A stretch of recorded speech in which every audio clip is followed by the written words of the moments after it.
now we are live. So welcome, Pia, to Ducking Reality. Thank you. Thank you for having me. Oh, you're welcome. I'm excited to have you because you're one of the people that I wanted to talk to for a bit because you inspire me in a big way. Not only because of the business that you've created, but because of who you are and just the way that you move through the world. And I have not... don't look at me like that. No, you really do, because... And you've given me like an inspiration to be more confident in myself and the things that I can do. And I mean, we just sat and talked for like 3 hours about all the plans we have for the future and the things that we want to do. And I love that because I know it'll happen. Because you make shit happen. Like sometimes out of nothing. And you know that you don't give yourself enough credit for that. But I do want to know kind of where that comes from. Like, is it part of being an immigrant and having like the American, because you kind of have the American dream, but it's not the American dream that I think Filipinos dream about. You mean selling drugs? Exactly. I'm sure this is not what my parents have thought of when they sacrificed everything so I could get a college degree and have a job. I don't think this is the career that they had envisioned for me.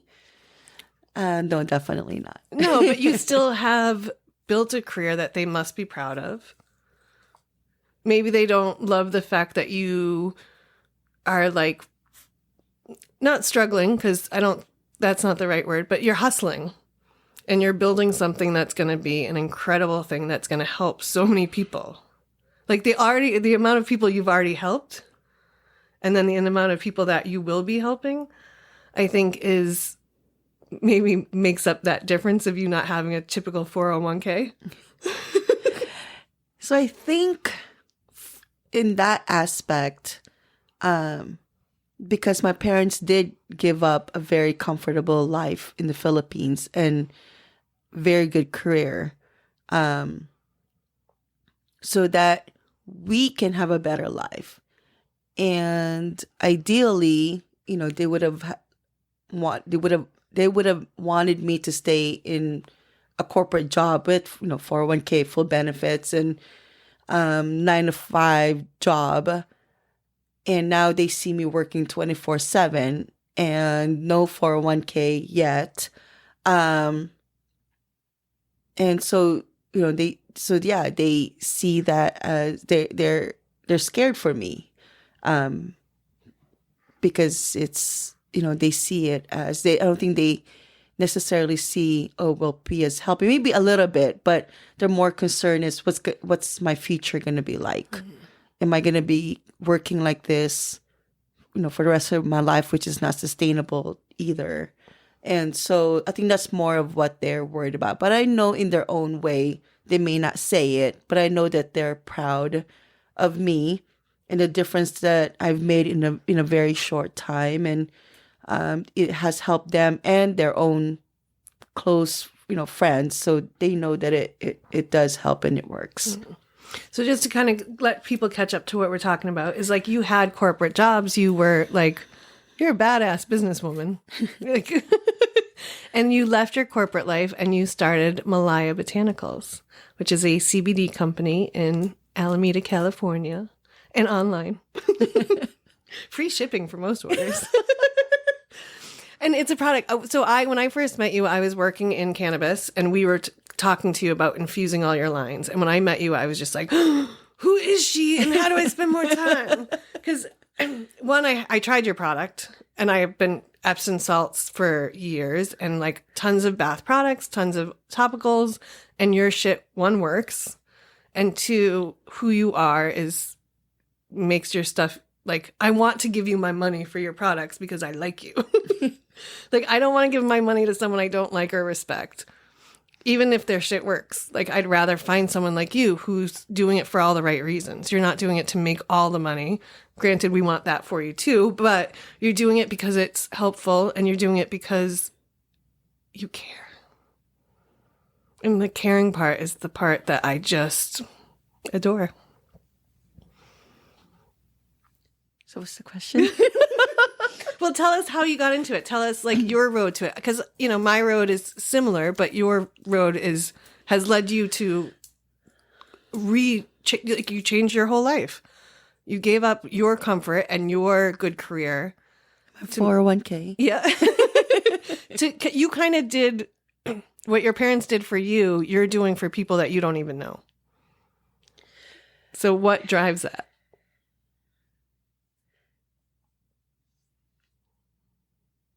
I guess when I was injured and I needed help and I couldn't get the compassion from the healthcare system, it was these products that helped me and gave me hope that I'm not going to be an injured 40-year-old for the rest of my life. And so went from, doing half Ironman, climbing half dome to, not being able to move or walk for years. And I wasn't sure if I was going to be able to, again, with the way that my life was going.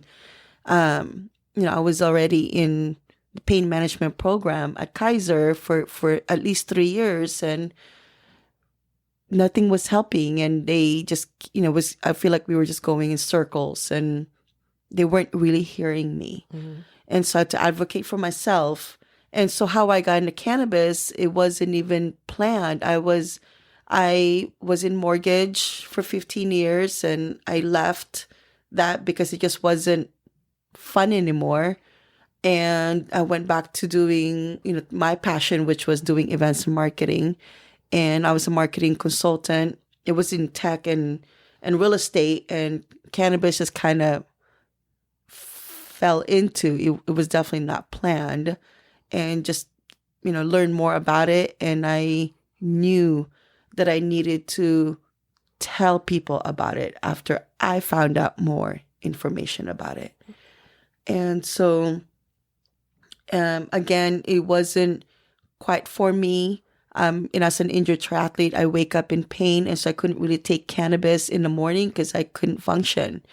And so years later, when I discovered CBD and I was able to function, while on it, and actually addressed my pain almost 100%, I knew that I needed to tell people about it, to a point where I left the cannabis industry at the height where everybody was trying to get in, and decided to concentrate, learn more about hemp-derived CBD.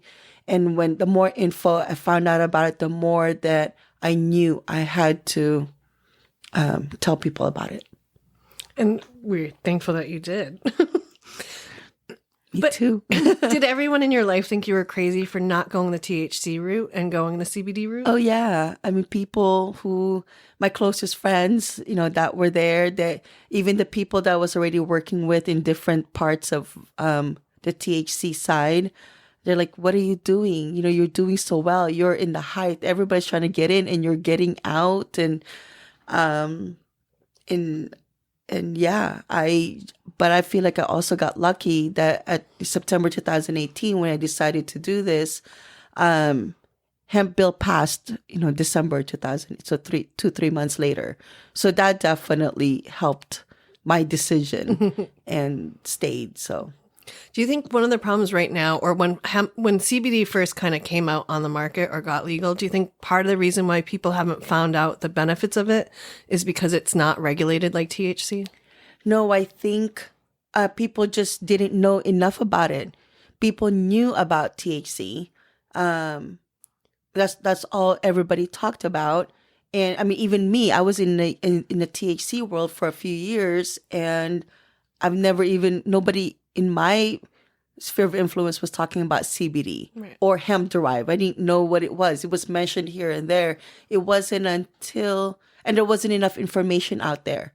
So it wasn't until I tried it that somebody gave it to me. It worked, and I had to, really go out of my way to get more information about it. Is the only way that I was able to find out more about it. It wasn't as visible or as accessible as cannabis and THC. Right. Well, I just meant because I know, like, when I first started seeing CBD in the marketplace, it was kind of like slapped on everything. CBD, CBD, CBD. And I tried a few things, but they didn't work. But then when you look at the ingredients, the CBD was like, I don't know, the fifth thing on it or something. And so I wonder if, like, the market got saturated with kind of like snake oil CBD. Like, because you have to, when you find good CBD products, like your products were different than other products that I had tried. And so, like, is it just because you have better products than everyone? Or is it because some people are just... Or is that not here in California? Was that more on the East Coast? Because I know things have been different. I'm still getting caught up on some of that out here. So I'm not sure because I didn't really try very many other people's CBD products. I went from THC and then making my own products. So you were sourcing all your own. Yes. And so basically the people that I've met on the THC side, being there for a few years, I use the same network and the same knowledge, the regulated market on the THC side, is what I applied to my company. And honestly, I guess going back to what you said at the beginning is because I care. It's like, I know that because, we're not as heavily regulated as THC, I don't have to use, this many CBD. Nobody's really going to go out of their way to test my products. I mean, unless they're going after me. And so, so maybe this batch, I don't have to put that many CBD. So, because we care what we do on a regular basis when we make our products, to this day, we still measure when we say it's 100 milligrams, it's 1,000 milligrams. It really is 100 milligrams and 1,000 milligrams. Right. I personally use all my products. So, and my loved ones use my products. So how we make our products is what we say it is. Right. And so, and I know that a lot of people, even our customers, even the people that I don't know, they use it medicinally. So I feel like I have that responsibility as a business owner, to do what I say that we are. I mean, next month is gonna be our 4-year anniversary, and we have not even raised our prices this is the same price that we've had from the very beginning. Even though, like, in the last 2 years with inflation, some of our ingredients have doubled, tripled. We just hit our margin and we still haven't increased our price. And so because again, part of our advocacy is making it accessible for people. So that's amazing. I didn't realize that you hadn't changed your prices in 4 years. No, we haven't. This is the same price that we've had from the very beginning. I kind of am shocked. Just because of the inflation and because of the cost of products. Like, everything has kind of gotten more expensive. Yeah. And the fact that you've managed to keep that is, with all the stuff that you do, and you... So what we did is we decided to change our business model to be able to pivot so that we can still survive the lesser margin. But right now, everybody's struggling. We're definitely not going to raise our price right now. So maybe in the future, when things are a little bit better economically, that we can change our price a little. We can increase it maybe a little bit better, but not right now. Yeah. See, I'm still always in awe of you because of how much thought you put into all of it. Like, you really do sit back. You get into nitty gritty stuff, but you also sit back and look at, like, the macro of it. Like, you look at the bigger picture, and, like, have you always had that? Like, is that come from the background of, like, all your other jobs, or is that, like, where did you develop kind of that global sense that goes down into your neighborhood? I don't know. I guess I've always just cared. Mm-hmm. I don't know. Even when I was a mortgage consultant, and, they didn't really exactly have the best reputation, where there's a lot of sharks, or people have cheated, a lot of agents cheated people. Um, I never did. Like I was always honest. I always shared my commission um, to the borrower if they needed money to close the loan.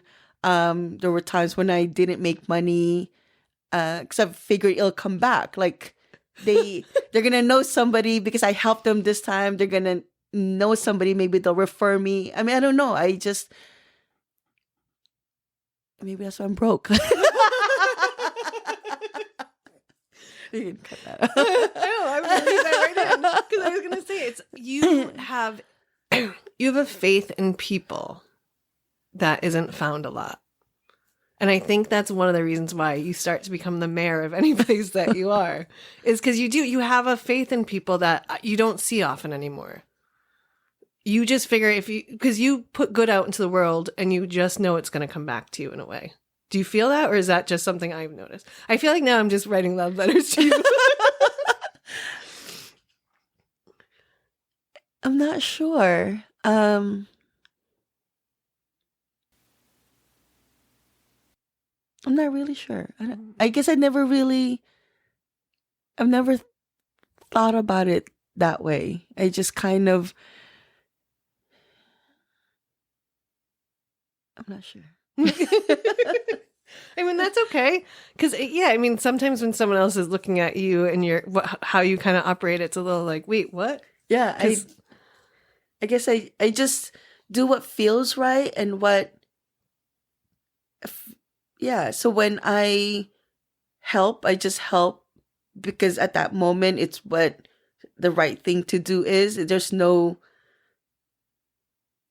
I didn't analyze it and say, okay, well, this, will come back or what, I guess I just don't think that way. And so I didn't even realize that I was doing that. I'm not sure.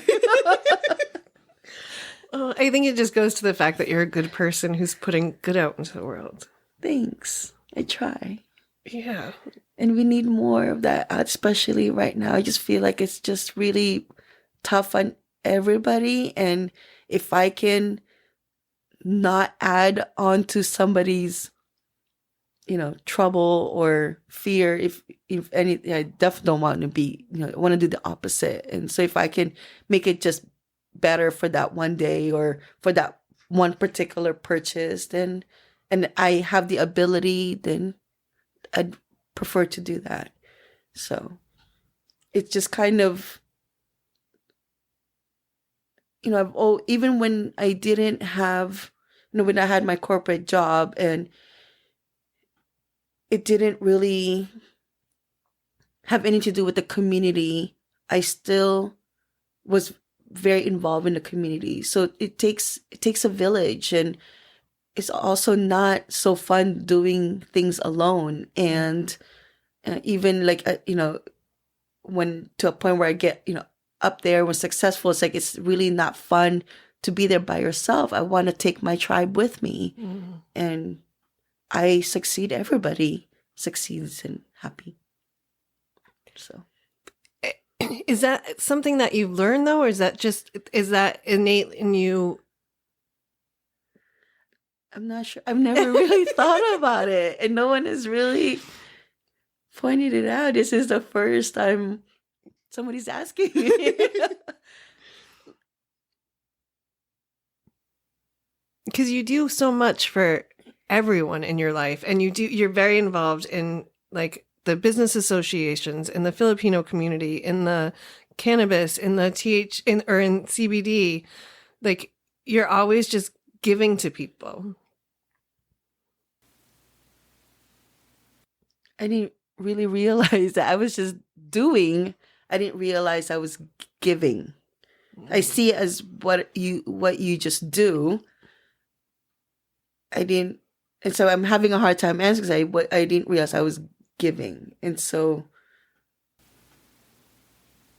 I just do. Yeah. I mean, I understand that a little bit because I'm a giver as well. Well, but people have pointed like, oh, you're always so helpful. You're always I'm like, yeah, that's what you do. But I have come to realize, like, it's the way I was raised. Like, I was told as a kid, like, you're to be seen and not heard. We had you to help. Like, and so I kind of have sometimes I have not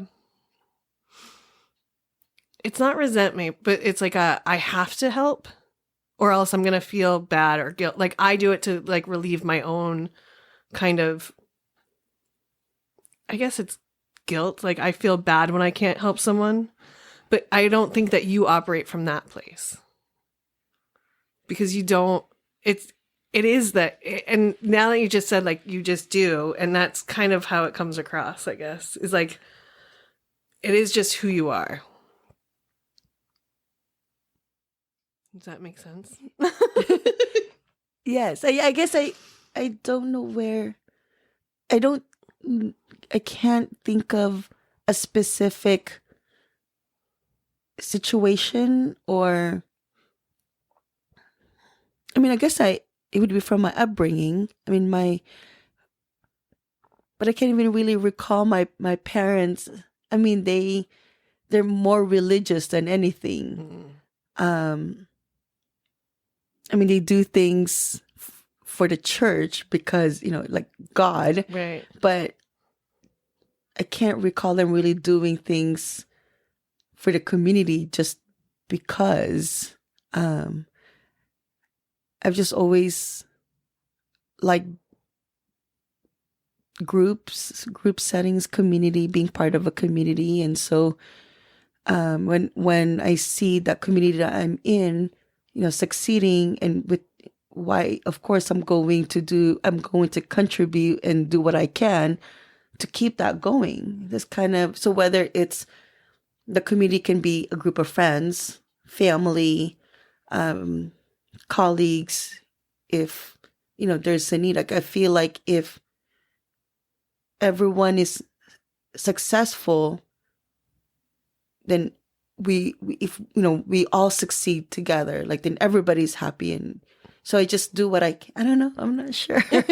It's kind of that way. No. I think it's honest. Like it's not something, if no one's ever pointed something out or asked you something about it, how can you have like your thoughts together on it? Yeah. No, but people have lately have brought that up, that I guess that I've given, and I kind of had to step back and figure out where did I give? Like, when did I give? You're like, I haven't given you anything. Yeah. No, I guess But I didn't realize people even notice, because also a lot of times people around me just took, and never really,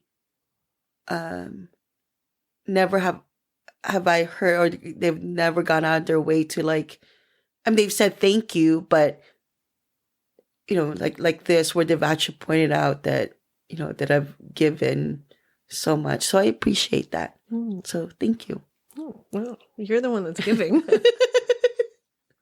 Because you do. I mean, you just moved your offices to like, so you moved into like a work-live area. And while you're moving in, I think everyone that's come through that, everyone I think that lives there knows you. Everyone that's moving in knows you. Everyone that's looked at a space there knows you. Like you're the first stop on that tour. Because you, like the guy that owns the building or manages He's never there. One, he's never there. But two, I think now he just diverts people to you first. Because once they meet I'm free labor. Which is why she's poor. But it's like like people meet you and then they just want to, I think, be near you. Do you don't know that at all about yourself, do you? Like when we talk about how you're the mayor of the Storehouse Lofts, and I was just telling Ron, I'm like, I don't get it. Why did they say that? I don't know why. I don't know why do you say you're a mayor? Because mayors do that? I don't know, I'm mayor. Well, yeah, you're very better than most mayors. ESL. I just asked around to go, why do you guys say that?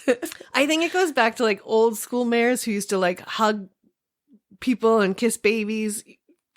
Is that, it might not be like, no, you've been here since you were 11, so I feel like you should know that trope.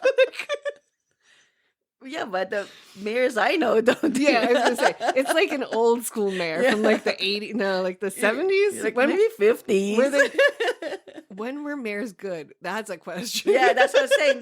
The government that I've known have been corrupt, and they fend for themselves. I Yeah. feel like they're in it for the wrong reason.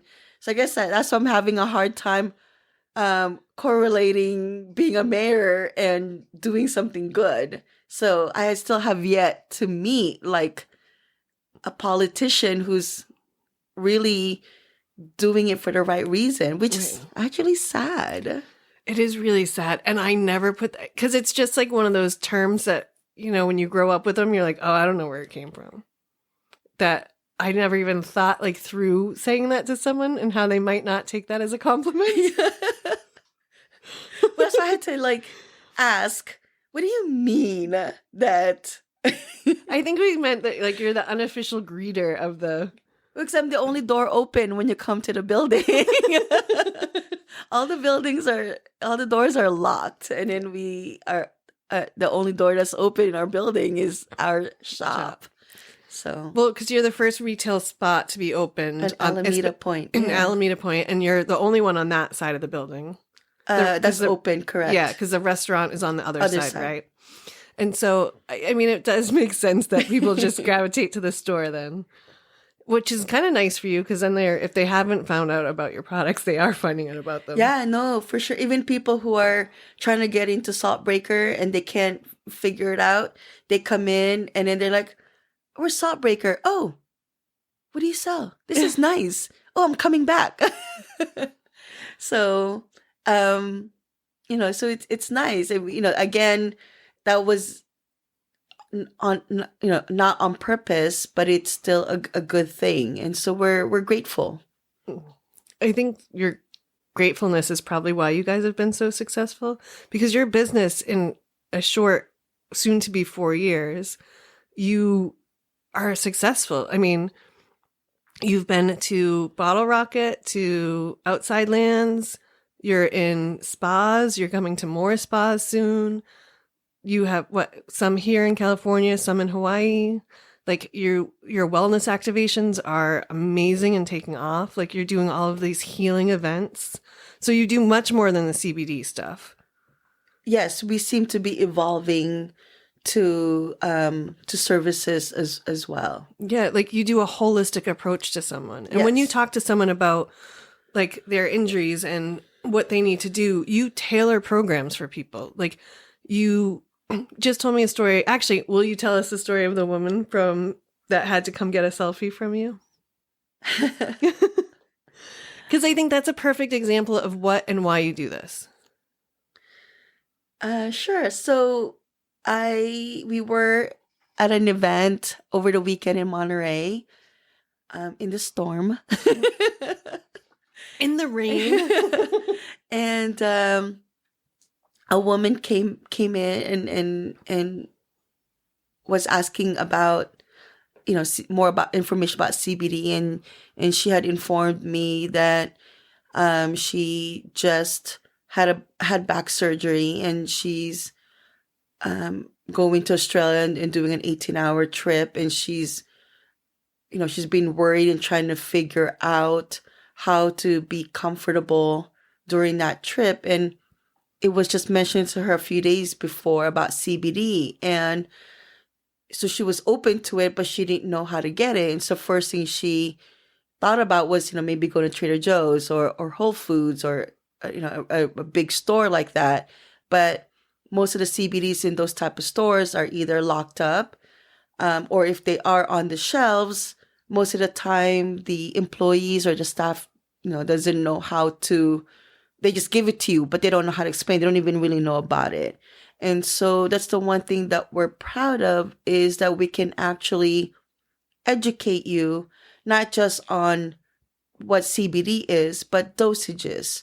And also picking out the right delivery method for your specific symptom or injury. And we will work. So she basically, I gave her all these different options, between topical and ingestible. And she ended up buying the CBD tincture that we have. And I told her the dosage to to take, and then to call me, after a few days, so to give me feedback so we can assess if we need to. And so I spent about maybe 30 minutes just, giving her my story, how it helped me, because it was very similar to hers. And she was just very appreciative, being, that was the very first CBD product that she's going to take. She's, so she's, a lot older, so there's still that stigma. And that, she was just very appreciative, and she ended up coming back to take a selfie with, me and my partner Roland, because she was just that appreciative. And so this is exactly why we do what we do. We don't just sell, we help. Yeah. And I'm sure you're going to be waiting to hear from her in that 3-day time period, or you want to. Yeah, you so want to know if I it gave works. her my cell phone and told her to call me on the 4th day. Yeah. Because you want to, as much as you want it to work for her, you want to know if it worked. You want to know if she needs to adjust it. You want to know how to help her figure that path out even better. Yeah, exactly. So, I mean, and unfortunately, majority of the reason why CBD doesn't work is because they don't have either the right product or the right dosage. And so just by taking the time to listen to, what they're feeling, their symptoms, and what they're already taking, it makes such a world of a difference. And the fact that you kind of educated yourself all on that, on your own, and you have figured this all out, and now, like, you can really help people. Like, how does it's just such an incredible thing to watch. Like, and it's to see what you're doing now and where you want to go, and the influence, kind of one that you don't know that you have. Like, you have customers that will track you. Like, when you were moving, you have customers that tracked you down or called you and was like, "Can I come by during this, or can I do that?" And you would be like, "Oh, I'll just drop it off on my way home," or "I'm going to go do this." So and like, as much as you cater to them, they kind of cater to you. Yeah, I mean, I was afraid that when we moved to another location that didn't have foot traffic, that we would lose our, customers. And I know it's further, it's definitely, inconvenient. And yet, even though we've moved further, they come, and even though some of the products are available closer to them, they still go out of their way to drive to us and make sure that, that we're supported, and they still buy from us. Even though we offer free delivery in Alameda, they don't take advantage. They still drive to our shop and buy it from us, even though they could just easily say, "Deliver it to me." So we have very loyal customers.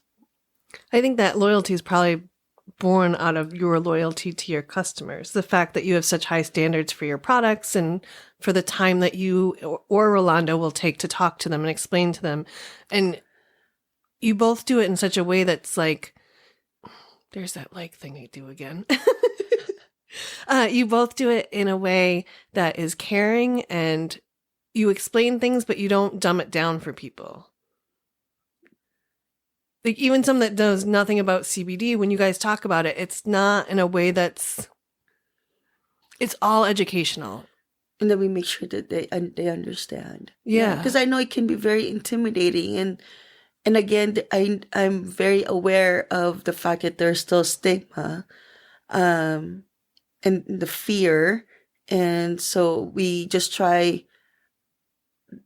our best to be able to convey that, so that they don't, hopefully we help them with the fear and the stigma. Do you think the stigma comes from because CBD is so closely related to THC, or is it? Well, the stigma is still there because they actually don't know the difference between CBD, THC, hemp, cannabis. We're just kind of rolled into one. And so typically after we explain to them the differences between all of those things, then they understand the difference. Do you want to give us a little Cliff Notes version of those differences? Sure. So cannabis-derived products are the ones that you buy from a dispensary and they need a cannabis license. And then hemp-derived products, you don't need a cannabis license. It's still related to cannabis, and it still has all the cannabinoids that's in a plant. The major difference between hemp plant and cannabis plant is that the THC level on the cannabis plant is a lot higher. So, but both plants have all the cannabinoids. There's over 100 different cannabinoids, and each one has its own healing properties. And so having a full spectrum product, whether it comes from cannabis or hemp, you benefit from all of those cannabinoids. And so it's just a matter of, finding out the right cannabinoid depending on the symptom that you're having. Because, and this was fascinating when I learned that it's because we as humans have a cannabinoid system in our body. That's correct. That plant directly impacts. Yes. And so we have an endocannabinoid system that sadly is not even in science books. And in the endocannabinoid system is actually the system that regulates all the different systems that we have in our body. And that's the one that receives the cannabinoids, like the cannabis. And then it just knows what you are lacking, what you are imbalanced with, or deficiencies. And so it just addresses those things. And that's how it helps. Some people I hear, they're like, well, it sounds like, CBD is just this miracle drug that can do everything. I mean, it is. I mean, it can do a lot of things. But it's not just CBD, all of the cannabinoids, because it is over 100 and they all have benefits. So yeah, it can address so many different things that our body already has. And so we just kind of make sense that our cannabinoids are working synergistically together. Yeah. And to me, it makes sense that like the earth would give us something that would benefit us. Like it's plant medicine. It's like food medicine. Like people say, like if you eat the right diet, you'll feel, it's like anti-inflammatory diets are a thing because what you eat and what you ingest affects your body. Exactly. And this is why it's still so frustrating and upsets me that, we are still going through a lot of obstacles being in this industry that, for instance, banking, Visa and MasterCard are still having a hard time accepting our products. The banking, we finally have some banking that allows cannabis, but then they're charging us astronomical fees. Just this one bank that I found that would accept CBD, they said, okay, well, to apply, it's $1,000, but it doesn't guarantee you that we're going to accept you. And then you have to pay $500 in monthly fees. And I said, for what? That because you're a risk. So I said, I'm a higher risk than pharma who's selling fentanyl, than tobacco, alcohol. I said, what's the risk? What's the higher risk of the CBD by letting us bank with you? Like are the banks owned by the pharmaceutical companies? I'm sure they are a part owner, or they're being, the money that they're spending to lobby on their products. I mean, who has that? Like, how can a cannabis company have that kind of money by itself without having to depend on investors or somebody who's outside we have so many restrictions, or cannabis. So cannabis industry is the only industry that's being taxed, almost 40%. Cannabis is paying federal tax, but we're not federally legal. Right. I don't understand that. So where are those taxes going? The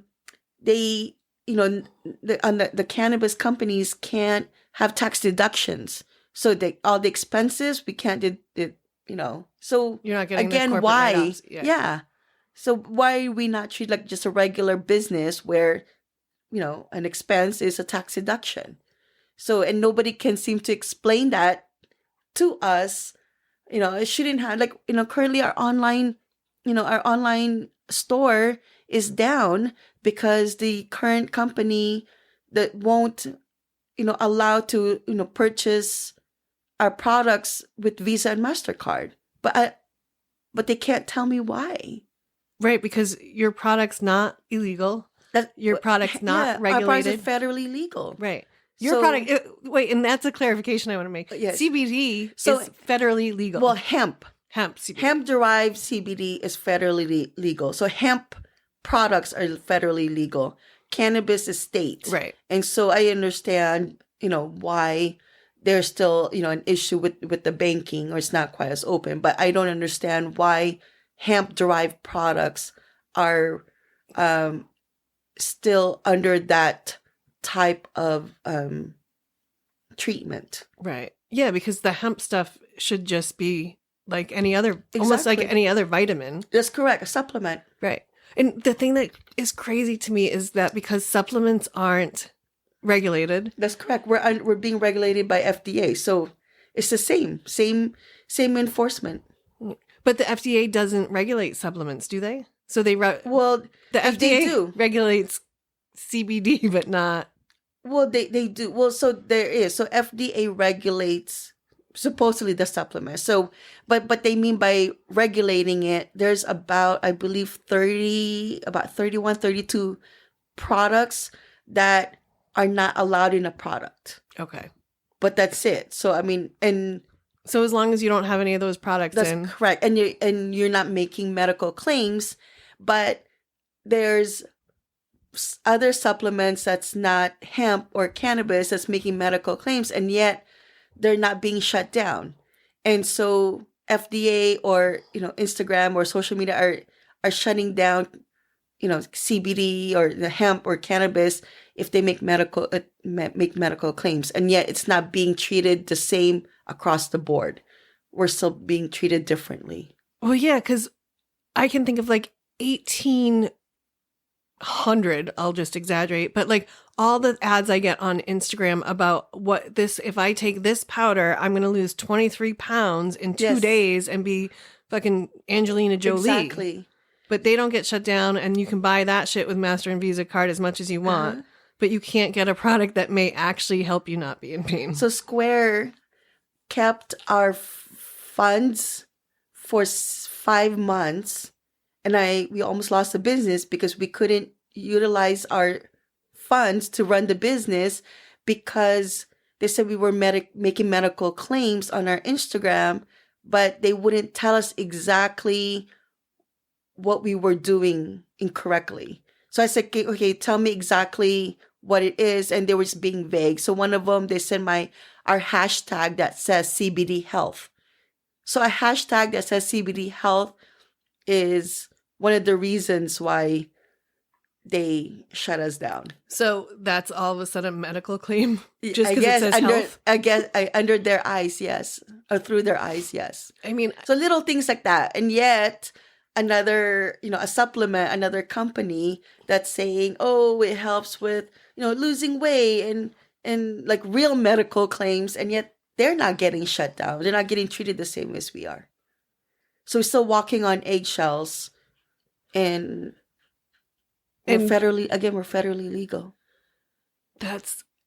And yet you still stay in this. Like, you almost lost your business because Square was being a bitch, basically. And yet you still are like fighting and going and moving forward. Square shut us down or terminated us from their system. Stripe, Venmo, PayPal. And so not only do I have to overcome just regular, business, being a small business issues, I also still have to deal with industry obstacles and also still deal with things like social unrest, inflation, war, global pandemic. So it's been an interesting 4 years. But you still like laugh and have joy and have excitement about where you're going. Honestly, it's because I worry that if we don't, then how are people going to get the proper medicine for themselves?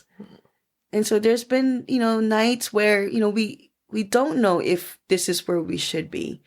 It's tough, and it's not for the faint of heart, for sure. But then I also know that there's been a lot of our clients where they finally found something that works. After not being able to, walk without a cane for 2 years, and now they can. And so if we don't move forward with the business, how will they get their medicine? How are they going to be able to, to continue? They're going to go back to opiates or whatever medication they were on. Yeah. It's because you care. Because I care. And you care for people that you like. Your level of caring is, I think, what is always astonishing to me, because you care about every person that comes across you. Like when I'm out with you and you're like anywhere, you will talk to everybody, and like you're the hostess with the mostess, even when you're not the hostess, kind of. That's what we should be calling you, I guess, Miss.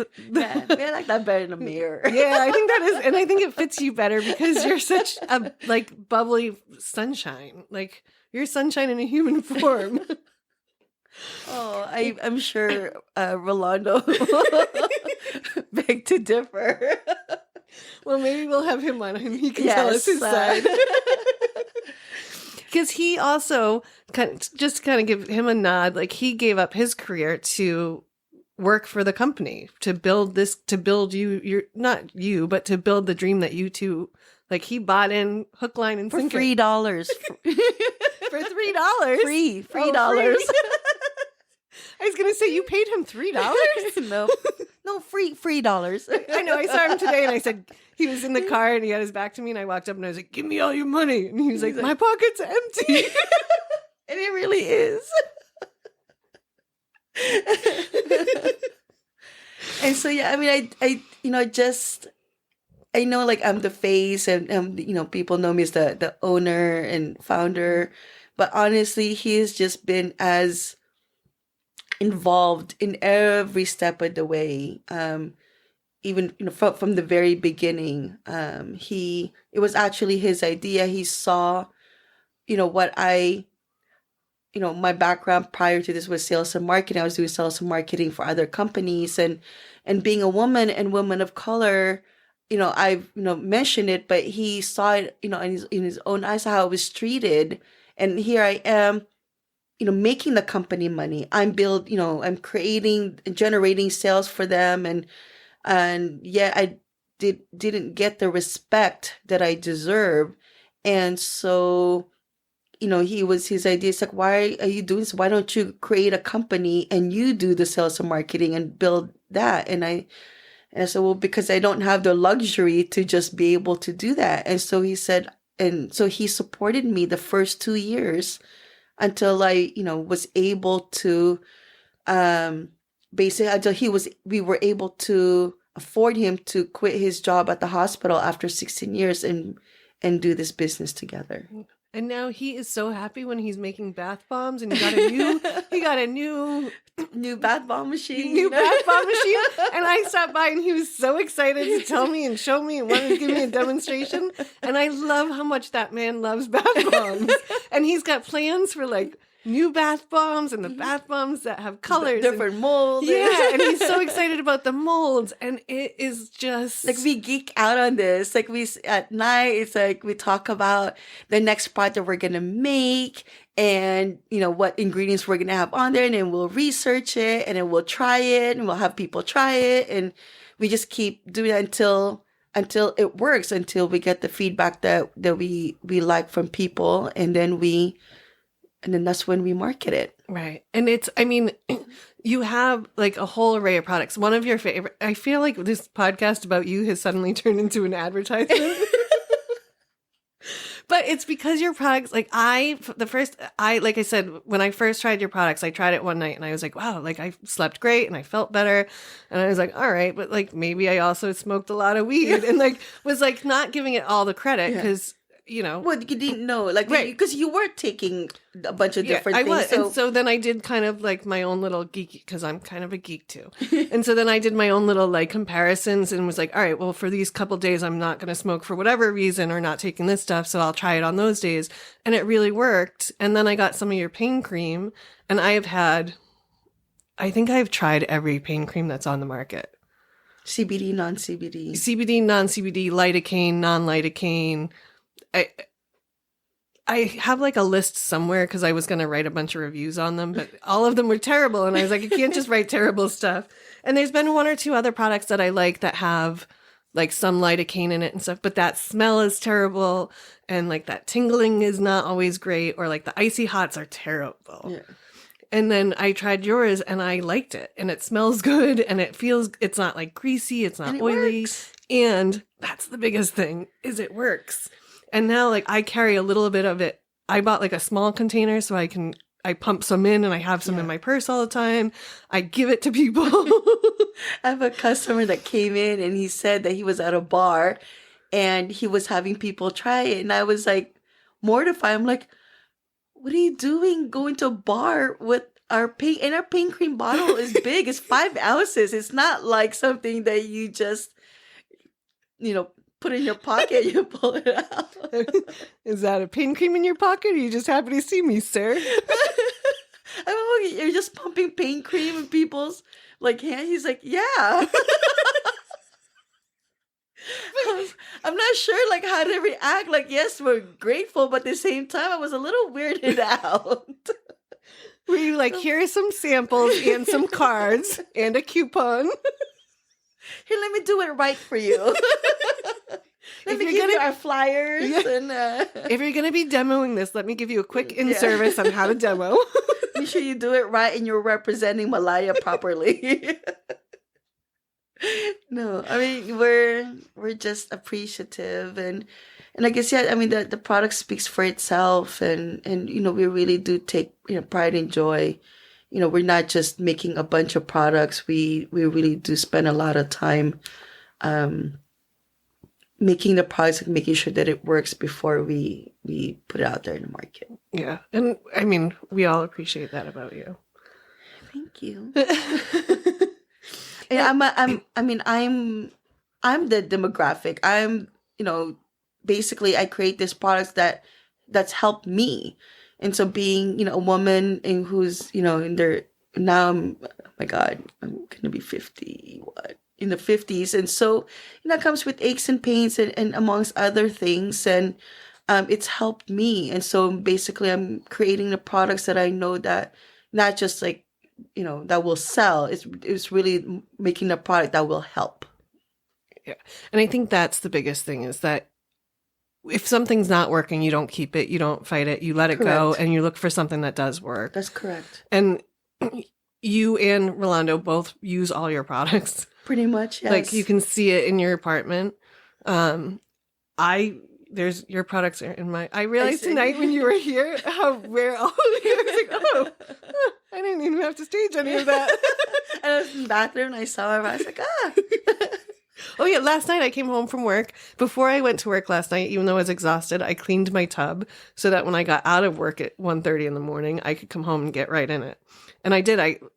After a long day of traveling and 2 back-to-back days of work, getting off of a plane and coming back to cold, rainy weather is like the worst thing for my body. Like, when I got off the plane and it was cold and someone's like, it's going to rain for the next 12 days. I was like, I'm getting right back on that plane. Like I can't, it's going to be like a rough few days for me. And I knew that, but like knowing that I have things that help is... It made your transition back to California a little bit easier. Yeah. And knowing that it's stuff that I can rely on is the biggest thing. Because there are things that used to help and then or they seem like they helped. But then like when you go to them when you really need them and they don't help, it's like, it's that disappointment kind of. And it's feeling like, where do I go to find something that does? And who do I find that cares? Because no offense to most doctors, but they don't care. They're too busy. And it's not it's not that they don't care. They don't have time to care. Well, because the system that we're in, they don't have the time to care. Yeah. Yeah. Our systems, our medical and healthcare systems are broken. We don't treat like a whole person. We treat one symptom at a time, and you're taking this to kill that symptom and that to kill this symptom. And some of it's working against each other. And like your doctors don't even talk. So to try to get a holistic approach from someone is almost impossible. It is. Yeah, that's why it's really important to advocate for yourself.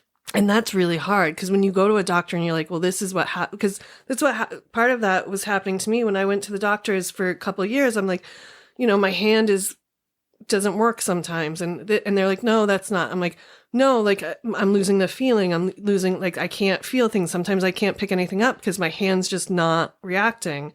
And they were like, no, I'm like, I think there's something else wrong. And they kept being like, no, it's just your pain. It's just I'm like, no, functionally, it's not working. And to finally get a doctor to listen to that and be like, I know that it doesn't fit into your textbook, but this is what's happening. And then they finally send me for like a nerve test, one of the most uncomfortable tests you can ever have. It's an EMG, and they stick tiny needles into your arm, 2 of them, sometimes more, and they send radio signals through it. And then they'll move the needle around to make sure they find the nerve to activate it on each end. And then depending on how strong the radio signal is that goes through it, on like the little machine, tells them how well your nerves are working. Whoa. Yeah. I hope I never have to take that test. Oh, it's terrible. And I've had more of them than I can imagine because I was part of workers' comp. So just one doesn't do it because they have to make sure that you didn't falsify that. How you can falsify a test that's hooked up to a computer that's sticking needles in your arm and sending radio waves back and forth, I don't know. Maybe you just know the guy I don't know. But and then they do it on the arm that doesn't, they do it on my right arm and I was like, that sucks. But the feeling in my right arm wasn't great or isn't. So when they did it on my left arm, I was like, I'm going to stab this guy. Like, this shit hurts. And they don't really give you anything before you do it because then anything that you take would dull your nerves. Yeah. Wow. So, like, they finally sent me to one of those, and then they were like, oh, yeah, something is really wrong. Duh. Well, yeah, but it took you 6 months to listen to me, and all you wanted to do was give me opiates and tell me, no, that's just your pain. Here, take more of this. Like, exactly. And people wonder why we have this epidemic in this country. Is because doctors are loosely prescribing opiates to people. They're not even like my son had surgery, and at the time he was 21, 22, and the doctor was just giving him opiates like it was candy. Mm-hmm. And it's a good thing that he told me, and he was even worried about it. So yeah, I mean, I just can't believe how loosely that they're giving opiates, and yet I can't sell CBD in certain places. Or if you say CBD health, you're going to shut down exactly a medical claim. Or I can't open a business bank account because I'm selling hemp-derived products. Yet the Sacklers are sitting on a fucking private island. Yep, exactly. After killing thousands of people. And so it just makes me angry every time I think about if cannabis was regulated, a lot earlier, like how many people who, suffered from AIDS and cancer that we could have helped. Mm. That makes me so sad. For them and the family. Yeah. Or yeah. Sometimes I think about, just to kind of personalize it, had I known that I could have used cannabis instead of opiates, maybe I wouldn't have lost so many years. Because we talked about it earlier, legit was on so much medication at one point. I was still trying to go to school and work, and they had upped my fentanyl patch. And I worked in a hospital at the time. I should have known that I should not have been driving. But on fentanyl, I still had my full-time, when they first put me on fentanyl, I still had my full-time job, my part-time job, and was going to school full-time. And when I went and when I went to take one of my finals, they'd up my fentanyl patch. So I went from, I think, 50 to 75 milligrams every 3 days. And I had changed my patch and went to school to take my exam, and I walked in, and one of the girls I went to school with was like, "Are you all right?" And I was like, "Yeah." Are you drunk? And I was like, "What? No, I've been studying. Like, I'm exhausted. Like, this test was like, I think 50 or 60% of our grade. I was so stressed out and in so much pain. And like, I don't really remember taking the final, and I missed it by like 3 points. But and then I was like at work a couple of days later, and one of the girls is like, "What's up with you? You're all glassy." And I was like, "Oh, they changed my pain meds." And she was like, "What are you on?" And I told her all the stuff I was on. And she's like, "Okay, you can't be at work anymore." And I was like, "What do you mean?" And she's like, "Yeah, like you can't drive on that stuff." And they didn't bother to tell you that? Like I said, I should have known better, because I worked in healthcare. I was working in a hospital. I worked on floors, but I was so into the dealing with my pain, also trying to go to school and work and do all the things, that it just kind of fell through the cracks. My doctor still knew I was at work, and I worked 45 minutes away from where I lived. So like, it wasn't a secret. It just kind of got missed in everything. And then like, I worked with a bunch of nurses that were like, "Yeah, you should know this." And I was like, I just have been grinding. Like, I don't have time to think about what I'm doing. I'm just trying to get through it all while dealing with this pain and the fact that my hand's slowly like deteriorating. And it was just like a mind fuck. But then after that, I was out on workers' comp and just going to doctor's appointments and going home, and then sitting on my couch and being in more and more pain and just getting more and more drugs. And so at one point when I finally was like, all right, this is not sustainable, I was like, we got to either cut my arm off, or like, let's give me a cool robot arm. Let me get off all the drugs and like figure out what I'm going to do next. And they didn't have a lot of answers for me. And one of my friends was a super stoner, and he started getting me into weed with him. And that's how I eventually worked my way off my opiates, is I just kind of kept exchanging them. And without that, I probably would be dead. Damn. Yeah. So but like for 3 years, I was in this rut and drug induced, basically like couch lock. And if a doctor just cared enough to, like until I started to threaten, like basically harming myself, was what it took to get them to start looking at the other things and getting me the tests and getting to figure out what was really wrong, and getting them to understand, like, okay, you gave me a shoulder surgery and that fixed one thing, but now this other thing still keeps happening. So maybe it's a nerve in my shoulder. And then they eventually figured out it was my neck that was injured, and we went on from there. And then 2 neck surgeries later, they're still just giving me drugs on top of it. And I was like, I'm not taking these anymore. Like, I don't want to be an addict. I don't want to be on all of this shit. And as much as I was lucky enough to kind of escape the addict part, like my body was addicted and I went through withdrawals and it was terrible. And when I first found out that I was kind of a mess, was like a shock to me, because when you're in it, you can't see yourself and all of that. And then when I started learning, also so consumed by just trying to manage your pain. Yeah. And then when I found out that opiates can actually cause your pain to be worse, I was like, huh? So wait, you guys are giving me something to make my pain better, but over long term, it makes your pain worse. Yeah. And they were like, well, yeah. I'm like, wait, you knew about this? Like, how is that not part of the conversation about long-term opiate use?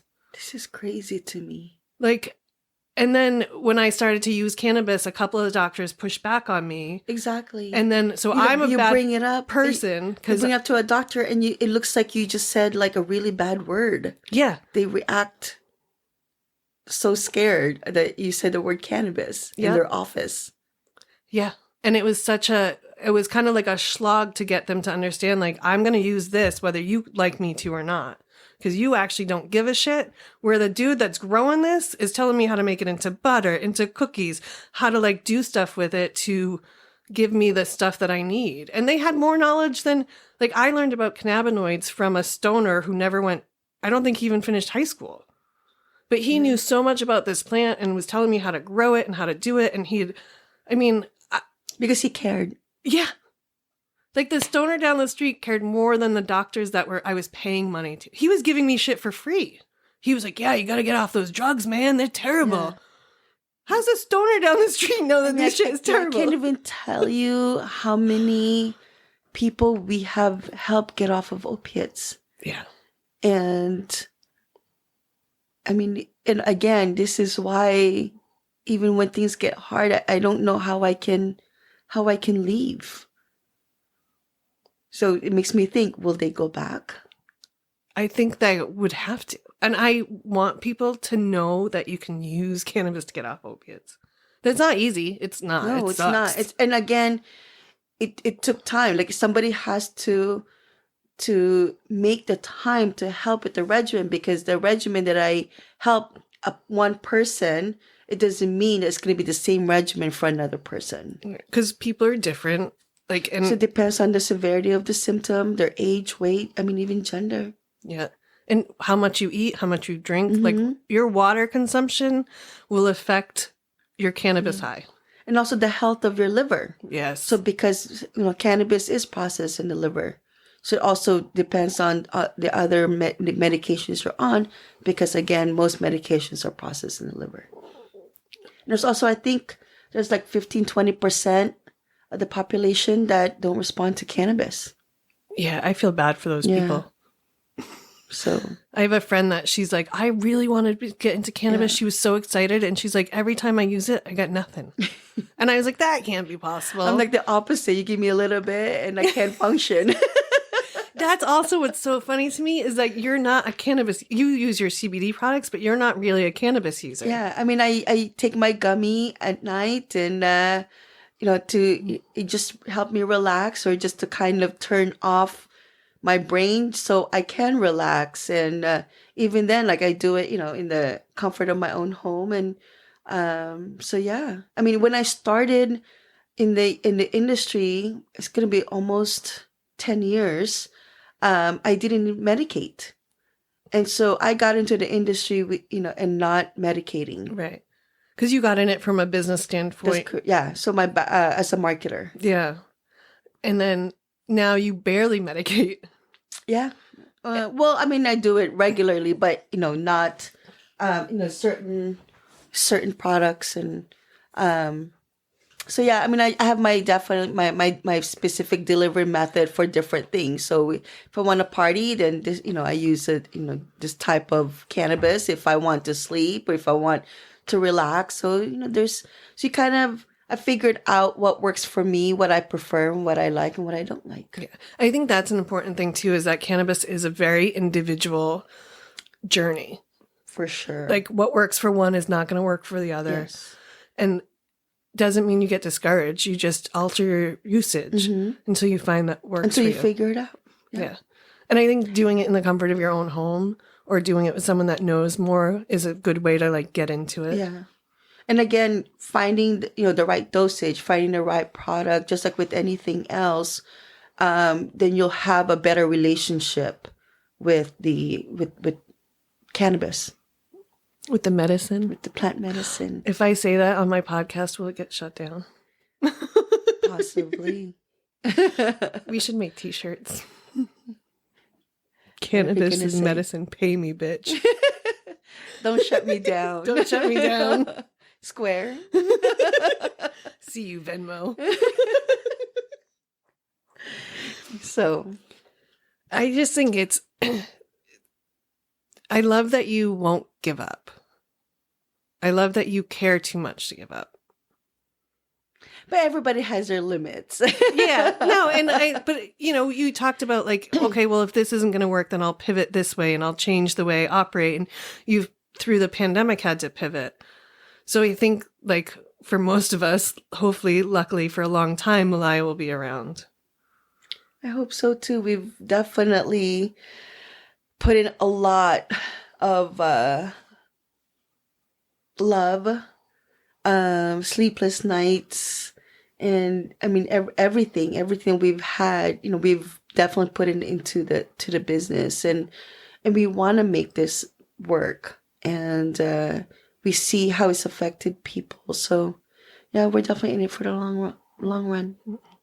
I probably should have asked you to explain in the beginning, but will you tell us what Malaya means? Because that's part of when you explained to me why you named it Malaya, I was just like, oh yeah, I think I love her. So Malaya has two meanings to me. So Malaya in Tagalog, Malaya is Tagalog. It means being free or freedom. And so when I was working in tech and real estate, again, I wasn't always treated fairly. And so now I am free from that type of environment, and I get to create my own work environment that's not toxic. And also, the second meaning is free from your debilitating symptom, whatever that may be, lack of sleep, pain, anxiety. And so by hopefully taking our products, you'll be free from those symptoms. So I love that. I think you should start a whole campaign called How Do You Malaya? yeah, it's our hashtag is find your free, find your Malaya. So however that may look like to you. But I love that that's how you frame it too, is that it's not, you have your meaning and then you have the meaning that you give to other people. You give them the opportunity to go find theirs. Yes. Because you're a giver. It's much easier to give than receive. I'm still learning. Oh, yeah. We were just talking about that part too. It's like when someone's giving to you, it's hard to receive sometimes. Yeah, it's really awkward. I think that's a sure sign that you're a giver, is when it's awkward to receive. That's how you change that thought from you're just a doer. Yeah. Because doers can receive really easy, I think. Huh. Yeah, I guess I can see that. That's my armchair of it. Hold on, I want to look at my questions to see what else I've missed. Because there's just so much about you that I love. Like, you really are just forging a path, not only for yourself, but you do a ton of work within the Filipino community to bring it together, to elevate it, to... and local businesses as well. Yes, not just Filipino. Yeah. She helps us white girls out too. Once in a while. if she can figure out who's who, because we all look alike. Just like all us Asians. No, we're not mail order brides. Wait, I thought they just came from Russia. No, they're in the Philippines now too. Really? Yeah. Maybe I need a mail order bride. I can hook you up. Ooh, is there a catalog? Internet. Oh, yeah. 90 Day Fiance. I have never watched that show. I must admit. Oh, I have so many friends that love it. My roommate, back, in the day, she just loved these reality shows, and before I barely even watched TV, and I definitely barely watched reality shows. She just loved them. So, that was our QT is, she'd get me sucked into these shows, and now the whole household is watching 90 Day Fiance, and that's the household's QT night. So, I mean, that's a fun night. Yeah, it is. No, I've been fairly lucky in the roommate world. Of course, I've had, a story or two, but for the most part, it was like especially when I moved to the city after I got divorced and didn't really know anybody. It was like the little community that I had. So I'm grateful for that. Yeah, because you are you're resilient and you're a survivor, and you've had things that happen, and you just kind of pick yourself back up and you keep going. What choice do I have? What's funny is most people that I talk to about it are like, well, what other choice do you have? And I think I wonder sometimes if that's something that is just in people like us that are resilient. Like there isn't another option. But I do see people that get knocked down and they don't get back up. It's and they true. just kind of sit in that miserable part or the victim yeah part. And it sucks to admit like sometimes that you own a part in whatever happened to you. There are times that you don't. I mean, there's bad shit just happens. Well, definitely my son has been my driving force. My son is now 28. And so as a single mom raising a child, you almost don't have a choice. So, you just keep getting back up and, you make sure that he's taken care of. And that means I have to be healthy. I have to work. I have to do whatever it takes so that he is okay. Mm-hmm. So definitely, he was my driving force from the get-go. He must be proud of you for building this business and helping all these people. And I'm sure he has, wants other things for you. But you mentioned earlier when you were talking about your triathlete, how did you get into being a triathlete? Is it just like you were at the gym one day and you were like, oh, this is not enough. I need to swim, bike, and run up a hill? Like, because I'm part masochist. You were just like, oh, I'm not busy enough working and being a full-time mom. I'm gonna let me run and jump and swim and bike and what do you do? I don't even know what a triathlete does. I'm just guessing. Honestly, I don't think I've ever thanked him, but I think it's way overdue. I have my brother Nico to thank for that.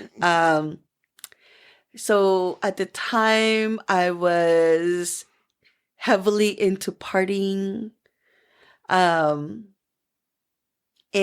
I think he saw that I was not going down the right path. Mm-hmm. And so, I mean, this is just what I think. He's never told me, so it may not even be, but, and so he said, hey, let's run a marathon together in Hawaii and I will pay for your accommodations. It's like, we'll train together. And I was like, free trip? Hell yeah. And so I started, I've always played sports since I was young. I mean, basketball, track and all that stuff. But, by this time I was 20, in my mid-20s, maybe late 20s. And so, it was not very, active, not in that way.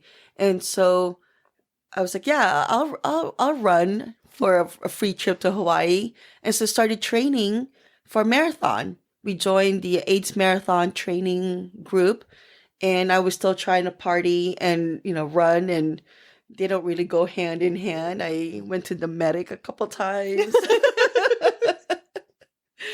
And so, and ended up falling in love with racing, but I did get injured. And so a few people had suggested, why don't you do a triathlon instead? And I was like, what do you mean? I can barely run. I'm going to do a triathlon? And they said, well, when you're doing three different sports, so then it's not so bad on your joints. And because, you're using, different muscles and joints. I was like, oh, okay.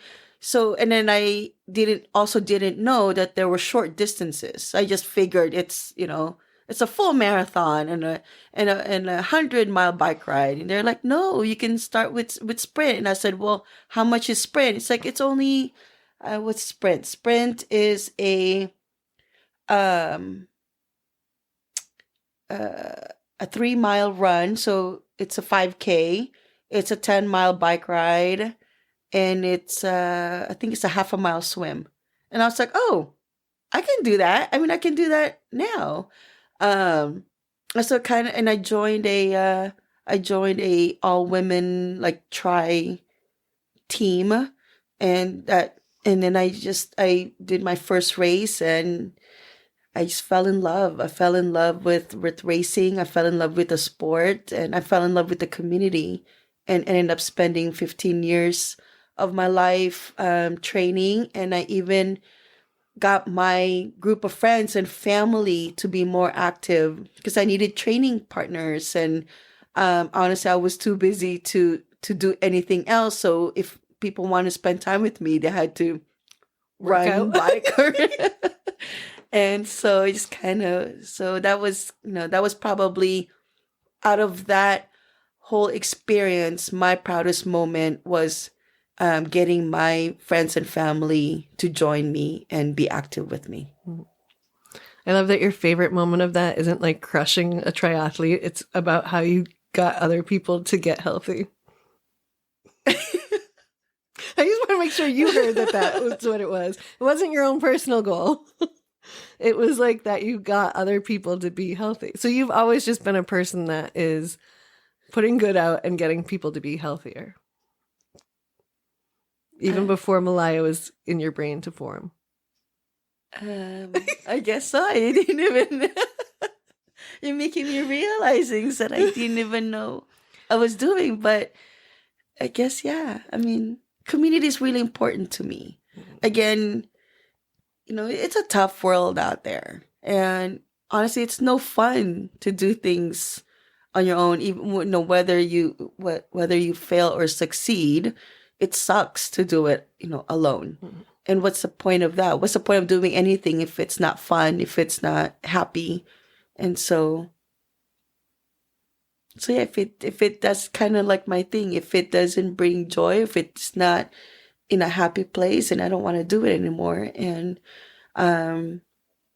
that's why I also left the mortgage industry after 15 years. And even though it was, I was pretty good at it, and it gave me the flexibility to be able to raise my son, and give him a good life. After a while, it wasn't giving me joy anymore, and it was time to move on. So, but like, not a lot of people know that. Like, people don't realize sometimes that when it is time to move on, like when you've gotten all the joy out of one thing, that it's okay to kind of move on to the next thing that brings you joy. Like, did you just naturally know that? Were you just like, yeah, this is not fun anymore, I'm leaving? Like, when you start having rashes on Sunday nights. It's a whole new meaning to the Sunday scaries. So it took you getting sick to realize that you were that unhappy, or to make a change? No, I felt, I've always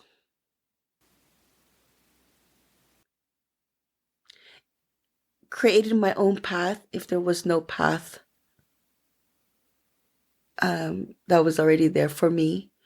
And so I'm also ADD, and so if I'm bored, or if it doesn't, when I pretty much know when I'm done with something, but before I quit, I kind of analyze and figure out what I want to do next. And so I'm very strategic in that way. And so, I've also have had 3 careers in my lifetime. And so where I started, at the very bottom. So I know how it is also to start something and build something, and, not have any money at the beginning. And then as long as I work hard, I know that I can make it work. So, I'm also not afraid of that. And so honestly, life is too short. Mm-hmm. And especially now that I have a partner that I adore, and I can't want it gives me even more motivation, to build the kind of life that we both want. And so hopefully it's with Malaya. And if not, then we'll build something else. Well, I hope it's with Malaya, because we all still need those products. And I want to continue to get them from someone who's like you and who cares. Thank you. I can't wait to see what you do with Malaya. I can't wait to see all the wellness that comes from it, all the because I know some of your future plans. I'm like a little on the inside. I can't like wait to see the influence that you have. And I especially can't wait for people to be helped. Like for people to have less pain. Like even if it doesn't cure their pain, if you can give someone a better life. Yeah, even a 15% improvement. Like you've given me more with your products, but to have even just a little bit of relief when you deal with pain all the time. I mean, you know that because you deal with chronic pain. When you can have a reprieve from it for even a little bit, it makes such a difference in your day, in your reactions, in your lifestyle. I mean, your way of life. Yeah. So, I mean, when I was injured and people couldn't figure it out, I went into depression because it's like I couldn't do the things that I used to be able to do, and I just couldn't accept it. This is going to be my life for the rest of my life. And so I knew that I had to do something. And so I was willing to try anything and everything to be able to gain that life back. So if I could help and contribute even a little bit for others, I'll keep doing what I'm doing. Yeah, because you're not one to enjoy the spotlight. As much as you're the hostess with the mostest, you don't do it to get light shown on you. You're doing it to shine light on others. Like, to get you to sit down for this, you were nervous. You've had several offers to do TV shows and to do, like, segments on things, and you don't want to do them because you're like, it's not about me. And it's not about you, but you're the driving force behind it. So it kind of has to be about you. I'm working on that. I know. I am too. Like, for me to get to sit down on these mics and to really get this going has been really scary. And part of me doesn't want to do it, and I procrastinate. And then when I do it and have conversations like this that I know will help someone, I'm like, fuck, this is what I need to be doing. And I want to do more of them. And I have like, a bunch of people lined up to talk to, and I'm so excited, but I'm also scared shitless. So I just have to say that I have done interviews and podcasts several times since I started Malaya. I would say this is probably the most comfortable that I feel. The way that you've asked questions, it just kind of flowed so naturally. And you just make me feel comfortable that I definitely feel less nervous and feel open and sharing my experiences. So thank you. Appreciate that. You're not supposed to give me compliments. I don't know how to take that. No. Thank you. No, and I appreciate your time, and I appreciate you coming to like talk to us and tell us about your products and how you got into it and sharing your story with us. Because I think the only way, and this is what I've said to more people lately than I kind of realized until right now, the only way someone's life changes is if something happens to you or you hear a story. Those are the two things that changes you. Like if something happens, a death, a job, a life, like the big life events. But the only other times that something changes you is when you either have a conversation with someone that gives you a new insight, or you hear a conversation that gives you an insight, or even a little like perspective on what you have going on. Like those are the moments that I think change us as people and give us the knowledge that we can live a different way, that you can find something else, that if something doesn't work, it's okay to walk away from that and find something that does. Mm-hmm. Or like you said, like if something's not bringing you joy anymore, then figure out what will bring you joy and go find that. Yeah, and not everybody goes out of their way to search too. A lot of people also just wait. So it's almost you're providing the information, whether they looking for it or not. And as most people don't even know that they need something until something's kind of provided to them, and you're providing the information to different people in hope to inspire them, help them. So thank you. Mm-hmm. All right. Oh, you're welcome. And thank you. I mean, now we're just getting to a lot of Love Fest. Which is good. I mean, I hope more people can get into Love Fest and realize and see the people around them that do inspire them. Even if you don't know their stories, when you see someone that works as hard as you and Rolando do, when you get to, I mean, I've gotten lucky to know you both personally, but like even before that, to see you guys work and to see people coming through your store or see you guys at events and see you busy and people talking to you and, or people being like, oh, I just got to stop by Malaya to grab my thing. Like it inspires, I'm sure you inspire way more people than we've known or realize, because not only have you helped some people, but then you've opened the eyes up to other people about what you can do. Or when you put a little passion into something, what you can build. And a whole hell of a lot of hard work and sleepless nights and stressful days. Because it's not all fun. Yeah, in tears. Because it's not all fun. Sometimes you got to embrace the suck. Like, and know, isn't that what Brene Brown says? Embrace the suck. Because then, Then you'll be able to appreciate more of what's actually going on. So, and I have...